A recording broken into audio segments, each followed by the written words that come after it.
जग जेठी कन्हैया रे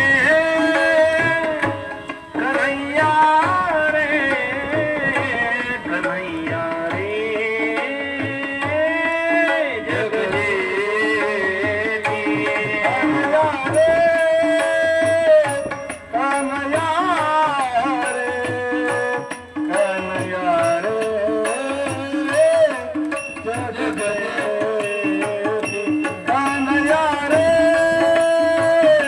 कन्हैया रे कन्हैया रे जग जेठी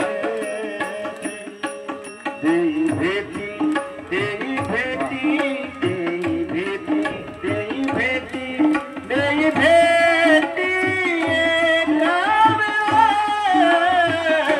कन्हैया रे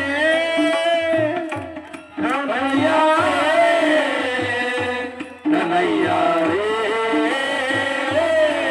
जग जेठी कन्हैया रे कन्हैया रे कन्हैया रे जग जेठी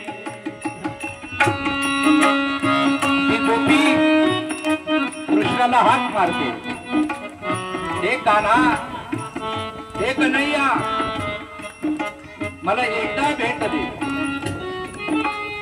आता या वनामध्ये, या घनदाट अरण्यामध्ये मला तू एकटीला सोडून गेलास. मला का सोडलं त्याचं आत्मचिंतन मी केलेलं आहे. माझी चूक माझ्या लक्षात आहे. पण हे कन्हैया निष्ठुर होऊ नकोस. तुझ्याशिवाय माझं रक्षण करणारा कुणी नाही. तू माझा प्राणप्रिय सखा आहेस. हे कृष्णा, आता माझी परीक्षा घेऊ नकोस. मला पुन्हा एकदा मला भेट दे, अशी ती करुणावाणीने हाक मारते.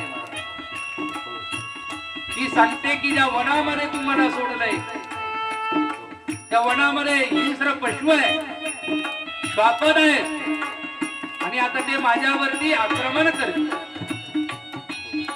कोणते श्वापद आहे, कोणते हिंस्र पशु आहे? या मनुष्याला या संसार रूपी वनामध्ये काम नावाचा, क्रोध नावाचा, अहंकार नावाचा, द्वेष नावाचा, दंभ नावाचा हा जो श्वापद आहे, हे जे हिंस्र पशु आहे ते आक्रमण करत असतात.